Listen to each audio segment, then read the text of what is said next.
Buenos días. Continuamos con nuestro relato de la Guerra Civil Española en tiempo real.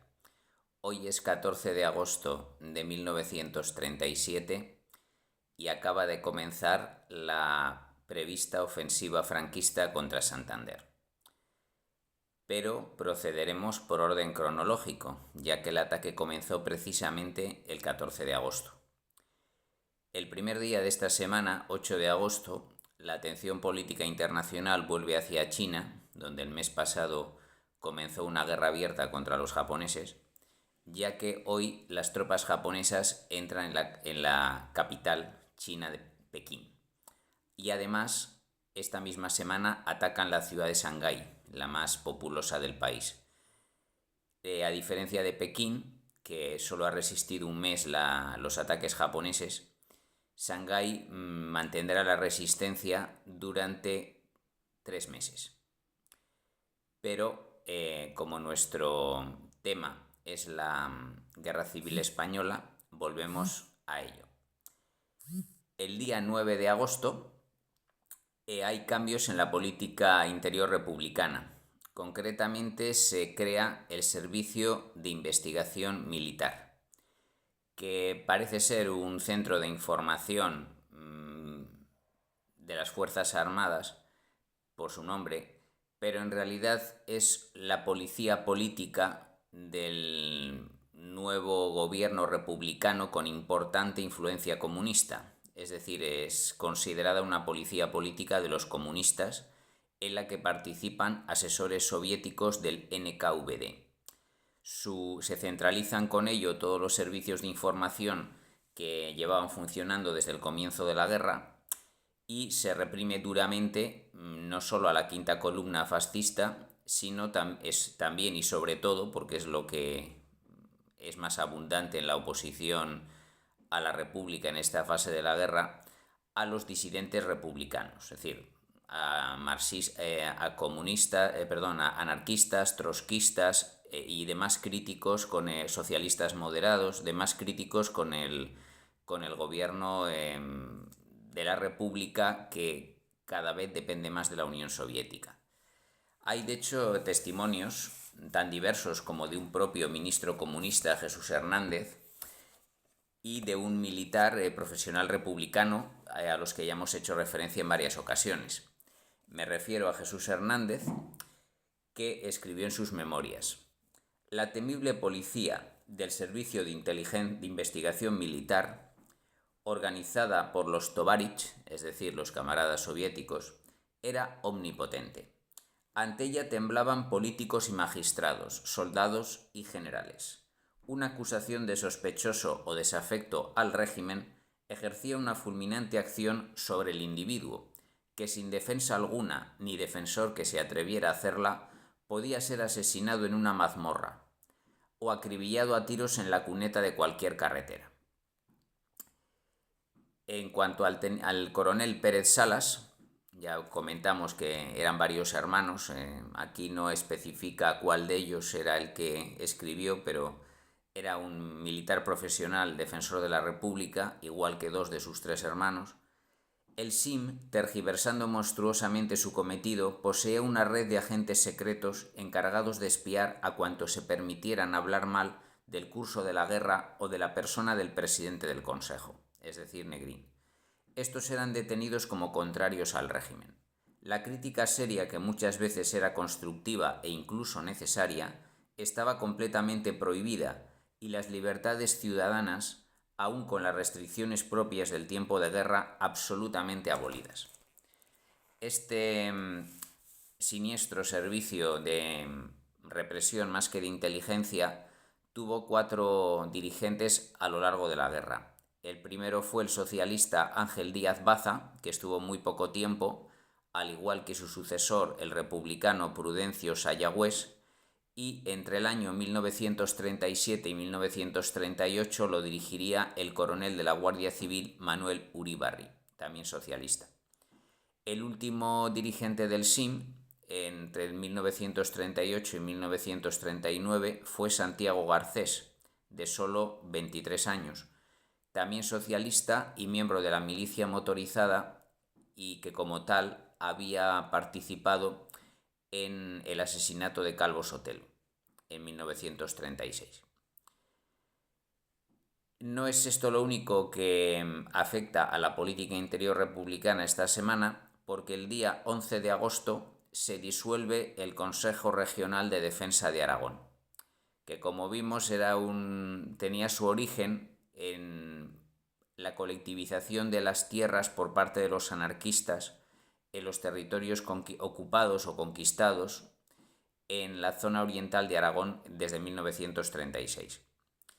En primer lugar, se había celebrado una reunión del Frente Popular de Aragón en la localidad oscense de Barbastro el día 1 de agosto en el que se toma esa decisión, naturalmente siguiendo instrucciones del Gobierno central. El 5 de agosto el ministro Indalecio Prieto se reúne con Lister, el general al mando de la 11ª división, en la que está basada principalmente en los antiguos milicianos del V Regimiento Comunista, para enviar esta unidad militar a Aragón y asegurarse que la disolución del Consejo se realice sin incidentes.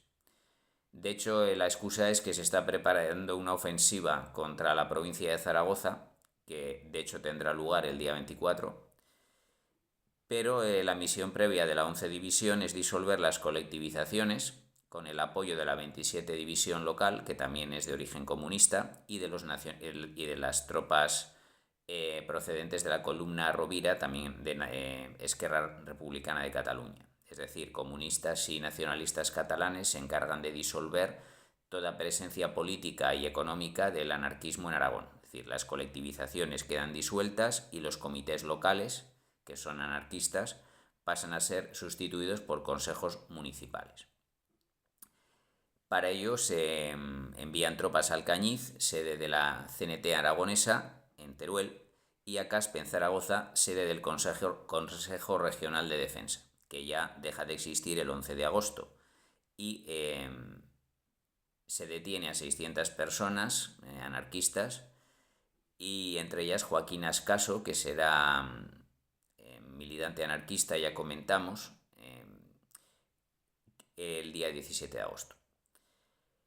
El territorio aragonés en manos de la República pasa a ser dirigido, administrado por un gobernador general nombrado por el Gobierno de Valencia, que es José Ignacio Mantecón.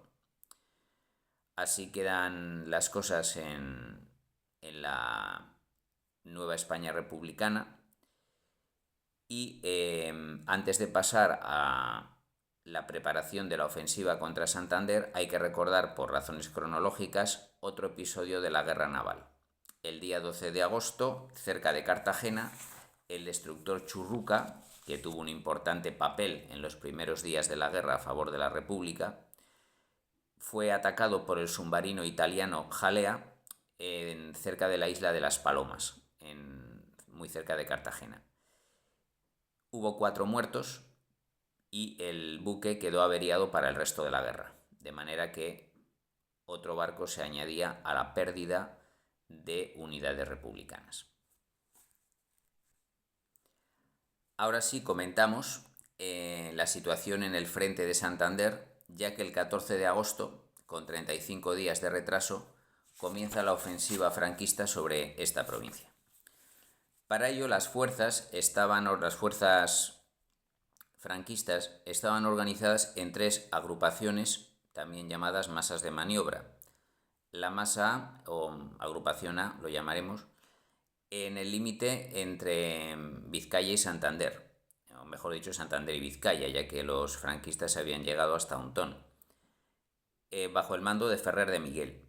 Esta agrupación estaba formada por 2 brigadas navarras, la segunda y la tercera, una brigada de Castilla, la segunda, en la zona más al sur, y la brigada hispano-italiana Flechas Negras en el sector de la costa. Frente a ellos estaban 2 divisiones del 14 Cuerpo de Ejército, es decir, del antiguo Ejército Vasco, la 49 y la 51, dirigidas por el coronel Prada. En el límite entre Burgos y Santander estaba la agrupación C, que al estar formada principalmente por tropas italianas, la dirigía el coronel Ettore Bastico. Las 3 divisiones, que eran más o menos equivalentes a brigadas navarras del ejército español, eran la división Littorio, ya presente en la batalla de Guadalajara, la Fiamme Nere, Llamas Negras, y la 23 de marzo. Y también tenían el apoyo de media brigada, es decir, la parte de la primera brigada de Castilla, del ejército español. Y por último, la agrupación C, en el límite entre Palencia y entre Santander y Palencia, estaba dirigida por el coronel Solchaga, que contaba con otras 3 brigadas de Navarra, la primera, la cuarta y la quinta, y el resto de la primera brigada de Castilla. Por cierto, no mencioné las unidades que se enfrentaban a la agrupación B en el límite entre Santander y Burgos.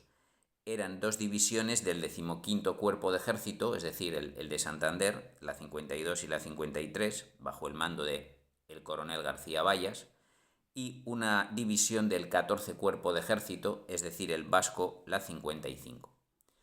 Por su parte, en el límite con Palencia, enfrentándose a las tropas de Solchaga, estaban las otras 2 divisiones del Cuerpo de Ejército santanderino, es decir, el 15, que eran la 50 y la 54, y la única división asturiana enviada a Santander, que era la 57. Esto supone un total de 90.000 soldados franquistas contra 80.000 republicanos. De los 90.000 franquistas, más de la cuarta parte, 25.000, eran italianos. Es decir, hay una ligera superioridad en infantería, pero lo más importante era la moral de combate en este aspecto. La mayoría de las fuerzas republicanas en Santander estaban completamente desmoralizadas porque o bien eran tropas vascas en retirada que habían perdido su región, o bien tropas santanderinas procedentes la mayoría de soldados de reemplazo que en su mayoría no simpatizaban con las izquierdas. Recordemos que Santander era una de las pocas provincias donde las derechas se impusieron en las elecciones de 1936. Y en cuanto al armamento pesado, la diferencia estaba a favor de Franco. 400 cañones aproximadamente tenía su bando frente a solo 257 los republicanos en Santander. Y en aviación la diferencia era ya abrumadora. 223 aviones franquistas contra 76 republicanos. Por lo tanto, una superioridad aérea de 3-1. La ofensiva comenzó hoy 14 de agosto, por lo tanto habrá que comentarla con más profundidad la próxima semana. Solo indicar que los que atacan son Bastico y Solchaga, es decir, se ataca desde el sur, no desde el este, el primer día de ofensiva. El objetivo de Bastico desde Burgos es ocupar el puerto del Escudo, que es la línea divisoria de la cordillera cantábrica en ese sector. Y el objetivo de Solchaga, que ataca desde Palencia, es ocupar la localidad santanderina, hoy diríamos cántabra, de Reynosa, que era la única fábrica de armamento que estaba especializada en artillería en dicha provincia. Pero ya digo, hoy se han limitado a hacer el ataque inicial con el bombardeo previo y los ataques aéreos correspondientes, y veremos si, como es previsible, su superioridad aérea se va a imponer y su superioridad de moral de combate también lo hará. Y cuánto tiempo tardará Santander en resistir, si podrá hacerlo antes de que haya alguna contraofensiva republicana que impida o retrase, como ha hecho Brunete, el ataque franquista. Y si esto puede ocurrir antes de la llegada de las lluvias del otoño. Por lo tanto, seguiremos informando de ello la próxima semana. Muchas gracias por escucharme y hasta pronto.